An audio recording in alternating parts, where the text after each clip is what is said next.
utile pour un président de la République bu fekkente ne nekk nga président nit ñi wóolu la gi nga Macky Sall dafa nekk président bind yoonu yokkute ñëw bëgg a dugal yoonu yokkute dans l'environnement de la finance internationale gars yi commencé ko indi ay benkeñeg indi ko ba xoolal mu dem kii amoon Paris gars yi proposé que le PSE mu lire le PSE xam ne lii c'est utile pour le Sénégal su ma naree jël yoonu yokkute dugal ko dans l'environnement de la finance internationale dina métti trop pour mu am ay financement propre te pourtant am na loo xam ne pare na te ñoom nee na nangu nañoo joxe financement yi mais mu ne tappi PSE bi ñëw dugg Sénégal. Ouais. xoolal mu ci def. C'est très important. Alors c'est ça il faut être intelligent. Ouais. Il faut être intelligent.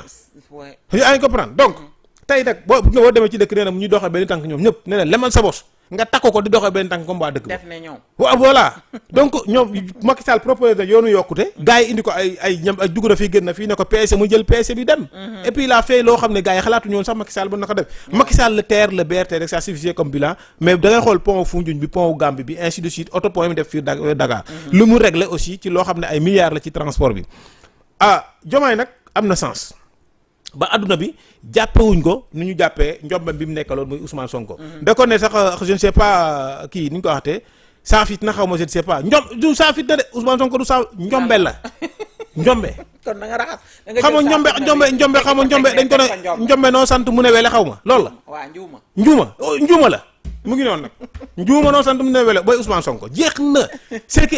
C'est un destructeur dafa doon Trump c'est un destructeur des mondes le vrai destructeur des mondes wala le vrai destructeur des états c'est mooy détruire état Sénégal pendant 2 ans Ousmane Sonko la tudd amul keneen moom moo ñu yàqal lépp bàyyar duggul kenn duggul ñëpp daw jël doomu Sénégal yi nga xam ne mën nañoo dimbali ñu jël dëj ci kaso bi def ko luxe maanaam tëj naa Khadim Ba luxe la quoi Khadim Ba mu ngi kaso pour yow luxe loolu c'est une faiblesse et je salue Maître Moussa Sarr. Ouais, en tout cas je le salue durablement. Maître Moussa Sarr baa ngi koy sant di ko gërëm bu baax a baax je pense que loo xam ne mësuma ko defal homme politique wala parce que man am na yoo xam ne mënuma ko yu bëri nag. en tout cas mais daal en tout cas. lépp loo xam ne man am naa ko di ko gërëmee homme politique bu dul man. du waa UPS yi ma nekkal. ma yëkkati ko di ko teg ci kaw homme politique man je salue cette démarche de Maître Moussa Sarr. Ouais. C'est un très grand monsieur. c'est à saluer. C'est à saluer. Les prisons du Sénégal surtout Rebeuss. Il y a presque 4000 personnes. mu ne il faut faire l'exception maanaam la prison na nekk la dernière chose à faire. moytu leen prison toujours kaso non ku wax ngeen tëj. ku wax retraité ainsi de suite te il est en train de faire un travail colossal te kenn du ko fen parce que il arrive à l'improviste en dehors de l'heure légale moom wàcc na 17h.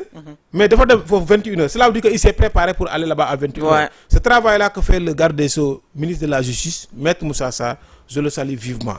Je pense que c'est quelqu'un qui mérite d'être félicité par toute la classe politique sénégalaise et par tous les grands intellectuels et tous les bons citoyens. dañ ko war a gërëm parce que liggéey boobu noonu moom mooy tax ñu yeewi ndaw ñi tëj yi def di yàq nit ñi ci biir kaso yi ñu dindi ko.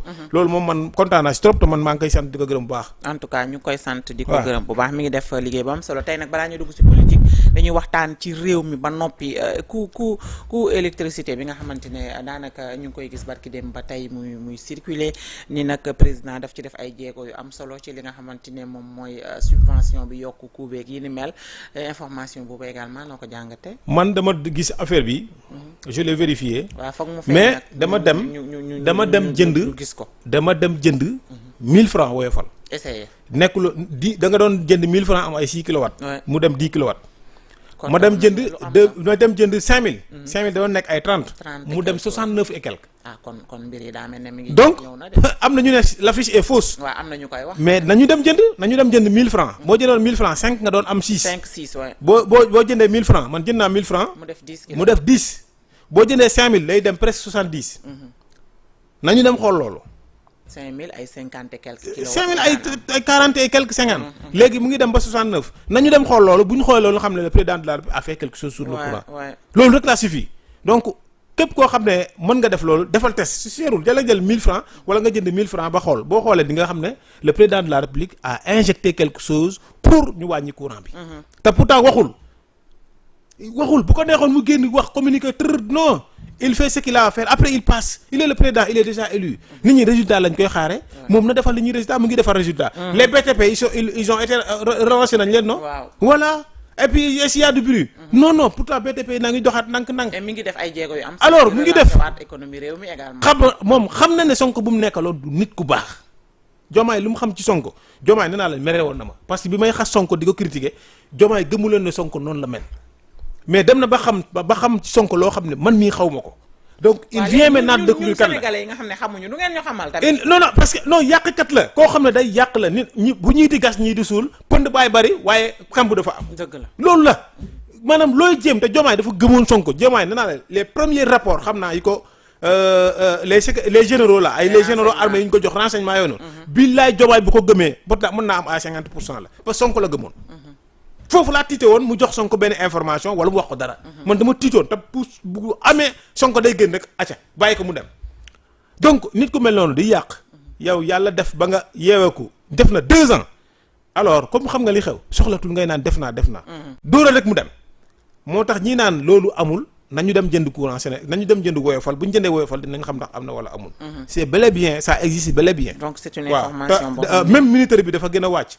mooy tey boo jëndee 5000 mën nga taal sa clim mën nga fanaan ak moom ba le lendemain. après nañ ko testé aussi ñu xool parce que man noonu laay testé dama naan nañu def lii. après ma testé ba xam. bu ma gisee que ne y a un changement dama naan militaire bi la militaire là a baissé en plus boo jëndee day ëpp. kooku moom c'est très clair par rapport ak lu nekkoon dem ak barke dem te loolu je l'ai bien vérifié moi-même. te vérifié ma ko ci benn téléphone vérifié ma ko 2 fois 3 fois. d'accord waaw te dama woo ay sax yore leen xaalis ne leen essayer pour voir. ils ont essayé ils m'ont def capture d'écran envoyé ma j'ai vu que y a des changements. donc on peut dire que depuis Ousmane Sonko jóge ci bopp gouvernement bi y a des avancées. waaye sant yàlla nee naa la BTP yaa ngi dox. les bailleurs li gënoon garaaw mooy les bailleurs jugé Diomaye mook Sonko benn la. loolu rek moo nekkoon problème maanaam le monde. jàppee Diomaye ni mu jàppee Sonko surtout le monde occidental ak les américains des choses comme ça ñu jàppee ne même naari sax dañoo ragal Sonko léegi xam nañ li muy wax dara amu ci boo xoolee Maroc bii mu demoon gëmuñu ko sax moom ñoom ci seen bopp. yaa ngi comprendre donc yàlla def la première chose BTP relancé na courant bi nee naa la am na wàññeeku. tey le monde de la finance internationale classé wu ñu Diomaye fi ñu teg Sonko. sant yàlla alhamdulilah c'est-à-dire Diomaye lu mu bëgg Afrique dina ko am. lu mu bëgg ci reste dans le monde dina ko am lu mu bëgg ci institution financière dina ko am. donc c'est un bon président du nit koo xam ne il est bavard du nit koo xam ne day andi coow ainsi de suite il veut quelque chose il est jeune papam ak yaayam ñu ngi dund am na ñaari soxna am na ay doom il veut quelque chose. président bu jeune il sera un jeune ancien président de la République. même bu defee 2 mandats. man yéen naa ko il sera un ancien jeune président de la République donc moom il n'est pas fou pour ne pas travailler parce que bu defee 2 mandats day génn. donc c'est très clair alors bu génnee jeune la koy fekk. d'accord alors ñu wax ci li nga xamante ne moom mooy politique rek ñu dugg ci langue gi gis nga président de la République ak partem bu bees bi kiiraay